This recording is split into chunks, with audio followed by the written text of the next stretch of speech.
Hello guys, कैसे आप लोग। I hope you are doing well. मैं भी बहुत बढ़िया हूँ। एक छोटा सा मैसेज आपके लिए। सिचुएशन बहुत बुरा होते जा रहा है, मेडिसिन अवेलेबल नहीं है, ऑक्सीजन अवेलेबल नहीं है। तो जब तक ये सारी चीजें अवेलेबल नहीं हो जाती, प्लीज घर में रहें। एंड अवेलेबल हो जाती है, इसका मतलब ये नहीं कि आप घर से बाहर निकलना स्टार्ट कर दें। आपको अपना ख्याल एंड अपने घर वालों का ख्याल खुद रखना होगा। तो प्लीज घर में रहें and keep watching my video. Do like and subscribe. Okay, तो चलिए आज स्टार्ट करते हैं अपना next topic. Okay, next topic. सबसे पहली चीज, एक बात बताइए मेरे को। एक बात बताओ, एक बात बताओ, एक बात बताओ। क्या कॉन्ट्रैक्ट में कंसेंट का होना बहुत जरूरी है? क्या कॉन्ट्रैक्ट में कंसेंट का होना जरूरी है? तो जी हाँ सर जी, कॉन्ट्रैक्ट में कंसेंट का होना बहुत जरूरी है। ऐसा समझो, से फॉर एग्जांपल, अगर ऐसा समझो, मैं नहीं बोल रहा, अगर छोटा भीम बोल रहा है छुटकी को कि छुटकी क्या तुम मेरे से शादी करना चाहोगी, और छुटकी बोलती है हाँ भीम, हाँ मैं तुमसे शादी करना चाहती हूँ, मैं तो मर रही हूँ तुमसे शादी करने के लिए। तो बेटा यहाँ पे क्या छुटकी का कंसेंट है? तो जी हाँ, यहाँ पे छुटकी का कंसेंट है। वैसे ही कॉन्ट्रैक्ट में भी पार्टी का कंसेंट होना चाहिए, अदरवाइज कॉन्ट्रैक्ट में पार्टी का कंसेंट फ्री नहीं होगा तो वो कॉन्ट्रैक्ट वैलिड नहीं होगा। तो वो कॉन्ट्रैक्ट क्या नहीं होगा? वैलिड नहीं होगा। तो चलिए जानते हैं वो कौन कौन से रीजन है जिसकी वजह से कॉन्ट्रैक्ट वैलिड नहीं हो पाता है। वो कौन कौन से कारण है, वो कौन कौन से फैक्टर्स है। तो सबसे पहला फैक्टर है कोअर्जन। सबसे पहला फैक्टर है कोअर्जन। कोअर्जन का मतलब होता है फिजिकल प्रेशर। कोअर्जन का मतलब होता है फिजिकल प्रेशर, ठीक है। एंड अंडर इन्फ्लुएंस का मतलब होता है मेंटल प्रेशर। अंडर इन्फ्लुएंस का मतलब होता है मेंटल प्रेशर। तो चलिए स्टार्ट करते हैं और पढ़ते हैं कोअर्जन को। तो क्या कह रहा है कोअर्जन? कोअर्जन मींस, सबसे पहले यहाँ पे आप लिख लेना कोअर्जन का मतलब। अच्छा, फिजिकल प्रेशर या। तो coercion means committing or threatening to commit any act forbidden by Indian Penal Code। ऐसा काम जिसके लिए इंडियन पिनल कोड ने मना किया हुआ है। से फॉर एग्जांपल, आप किसी का मर्डर नहीं कर सकते। मर्डर करने के लिए इंडियन पिनल कोड में लिखा हुआ कि आप किसी का मर्डर नहीं कर सकते, और करते हैं तो आपको इम्प्रिजनमेंट मिलेगा, इम्प्रिजनमेंट होगा, ठीक है। तो आप ऐसा कोई काम नहीं कर सकते, या किसी को आप धमकी नहीं दे सकते कि मिस्टर एक्स तुम अपना लैंड मेरे को सेल करो, अदरवाइज मैं तुमको मार दूंगा, या फिर मैं तुम्हारे फैमिली वाले को हार्म करूंगा। तो ये क्या है? ये ये क्या हुआ? फिजिकल प्रेशर बनाना हुआ ना। ये क्या हुआ? फिजिकल प्रेशर बनाना सामने वाले के ऊपर, ठीक है। सामने वाले को क्या हुआ? हरास करना, राइट।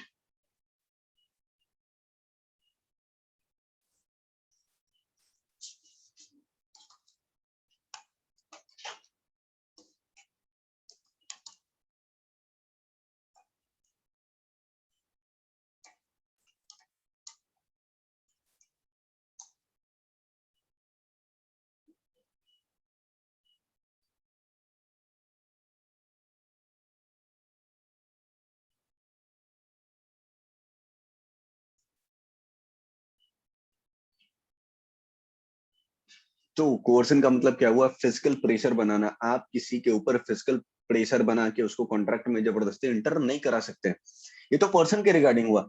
आप उसके प्रॉपर्टी को भी हार्म नहीं कर सकते। अदरवाइज इस तरीके से सामने वाले को अगर आप कॉन्ट्रैक्ट में एंटर करवाइएगा तो सामने वाले का कंसेंट कभी भी फ्री नहीं होगा, और ऐसे कॉन्ट्रैक्ट को वैलिड लॉ नहीं मानती है।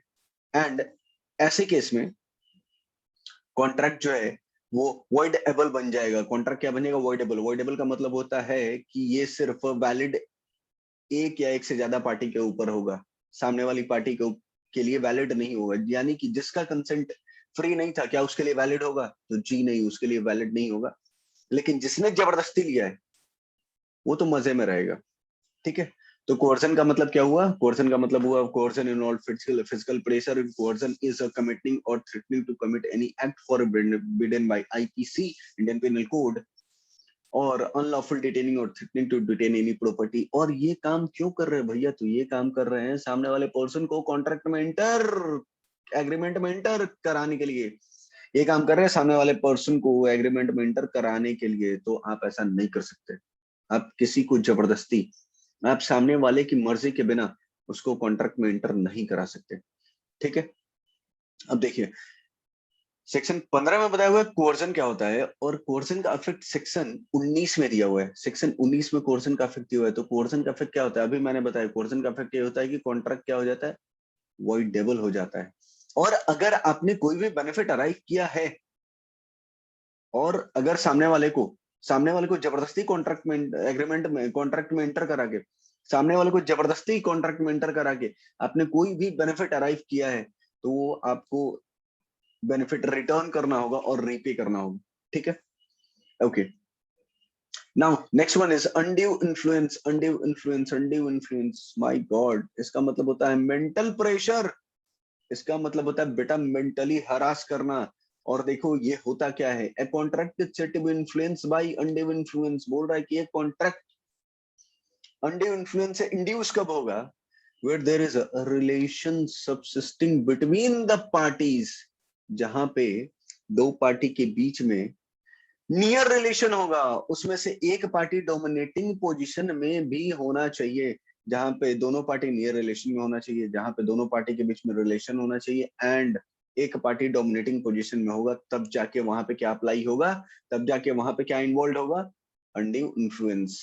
ठीक है, और एक जो जिसके पास डोमिनेटिंग पोजीशन है, जिस बंदे के पास डोमिनेटिंग पोजीशन है, वो ट्राई करेगा अपने पोजीशन का अनफेयर एडवांटेज लेने का, वो ट्राई करेगा सामने वाले का अनफेयर एडवांटेज लेने का। देखो, a person deemed to be in a position to dominate the will of another, बोल रहा है कि a person deemed to be in a relation to dominate the will of the other। अरे एक बंदा माना जाएगा कि दूसरे बंदे के ऊपर डोमिनेट कर रहा है, कौन कौन सा केस है, when he hold a real or apparent authority over the other। अरे सामने वाले के पास अथॉरिटी है, सामने वाले के पास क्या अथॉरिटी है, किस चीज के लिए, कि सामने वाले को क्या करा सके, दूसरे पार्टी को क्या करा सके, जबरदस्ती उसके साथ कर सके। Say for example doctor and patient, master and servant, इन लोगों के बीच में क्या होता है, क्या रियल और अपरेंट अथॉरिटी होता है, तो जी हाँ बिल्कुल होता है। Next, fiduciary relationship. अरे भैया दो लोग के बीच में रिलेशनशिप भी तो होना चाहिए, जैसे अभी मैंने एग्जांपल बताया ना, master and servant, husband wife, teacher student, right, ये सब क्या है, नियर रिलेशन में होता है ना ये लोग। तो जहां पे पार्टी नियर रिलेशन में होती है, वहीं पे अनड्यू इन्फ्लुएंस क्या होता है, इन्वॉल्व होता है।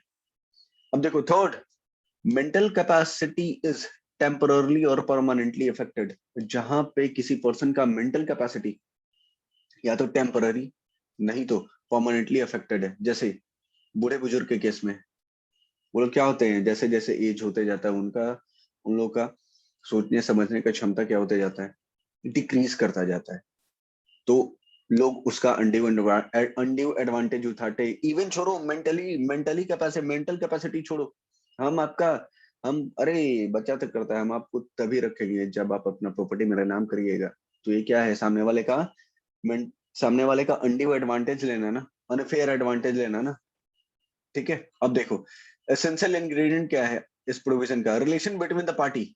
सबसे पहली चीज, क्या पार्टी के बीच में रिलेशन एग्जिस्ट होना चाहिए। रिलेशन जब तक नहीं होगा, पार्टी जब तक नई रिलेशन में नहीं आएगा, तब तक वो अनफेयर एडवांटेज नहीं ले पाएगा। क्लियर। नेक्स्ट, पोजीशन को डोमिनेट करने के लिए, अरे अपने पोजीशन को डोमिनेट करने के लिए तुम्हारे पास, पोजीशन को डोमिनेट करने के लिए रिलेशन होना चाहिए ना, पोजीशन को डोमिनेट करने के लिए रिलेशन होना चाहिए ना। तो सबसे पहला क्या है, रियल एंड अपरेंट अथॉरिटी। सबसे पहला क्या है, real and apparent authority. when a person hold real authority over the other, real authority over the other, जैसे मास्टर एंड सर्वेंट के केस में, क्या मास्टर के पास सर्वेंट का अथॉरिटी होता है, मास्टर जैसे जैसे उसको बताता जाएगा क्या सर्वेंट उसी तरीके से काम करेगा। या डॉक्टर एंड पेशेंट के बीच में भी क्या होता है, रियल और अपरेंट अथॉरिटी होता है। अरे अगर मान लो कोई इंसान हॉस्पिटल में एडमिट है, तो उसका जान किसके हाथ में है, ऑब्वियस सी बात है उस डॉक्टर के हाथ में। क्लियर है। अब देखो फ्यूडिशियरी रिलेशन का मतलब क्या होता है? फ्यूडिशियरी रिलेशन, जहां पे रिलेशन जो है ना वो ट्रस्ट और कॉन्फिडेंस के बीच एग्जिस्ट कर रहा है, जहां पे रिलेशन जो है वो ट्रस्ट और कॉन्फिडेंस पे डिपेंड कर रहा है। जैसे फादर एंड सन, बाप बेटे के बीच का रिलेशन, क्या दोनों के बीच में ट्रस्ट है? जी हाँ। सॉलिसिटर एंड क्लाइंट, अरे लॉयर और क्लाइंट के बीच में, लॉयर के ऊपर क्लाइंट को ट्रस्ट है, तभी तो वो केस लड़ने के लिए क्लाइंट को दिया है। ओके, क्रेडिटर एंड डेटर, अरे मैंने किसी को पैसे उधार दिए तो मैं ट्रस्ट करके सामने वाले पे दे रहा हूँ ना कि वो मेरे को एक दिन, कुछ दिन बाद लौटा देगा। हस्बैंड एंड वाइफ या नियर रिलेशन में होते हैं, लेकिन इन दोनों के बीच में ट्रस्ट होना जरूरी है। ठीक है। Okay, now mental distress. Mental, वही बताया मैंने कि किसी पर्सन का मेंटल कैपेसिटी टेम्पररली या परमानेंटली अफेक्टेड है due to reason of mental और बॉडी डिस्ट्रेस, इलनेस और ओल्ड एज। तीनों तीनों तीनों चीज की वजह से हो सकता है। या तो मेंटली या बॉडी डिस्ट्रेस की वजह से होता है, या तो बीमार होने की वजह से हो सकता है, या तो बूढ़ा होने की, ओल्ड एज होने की वजह से हो सकता है।